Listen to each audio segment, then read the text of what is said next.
This is an issue close to my heart. I live in Argyll and Bute, and much of my work is in Argyll and Bute and Highland, and every single day we're working with people who are unable to access support from a registered provider through any of the options, but especially option 3.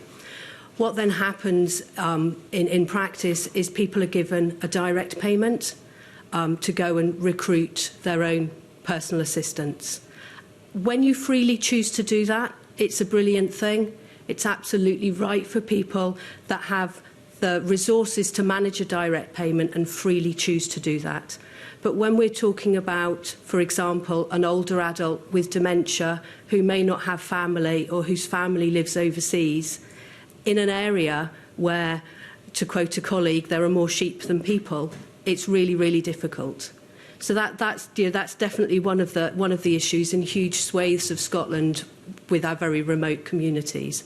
However, it impacts on rural towns as well, where there's often competing demands for people of working age through competition with hospitality, or because local supermarkets and restaurants pay more. So those issues, some of which are very definitely associated with rurality, but some of them might step into other areas as well. But it's definitely a massive issue.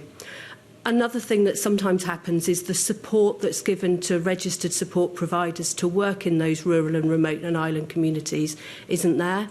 Providing services in these communities costs a lot more, and we need to think and do things differently. You know, home care runs will need to operate in a very different way in Wester Ross compared to Falkirk, for example.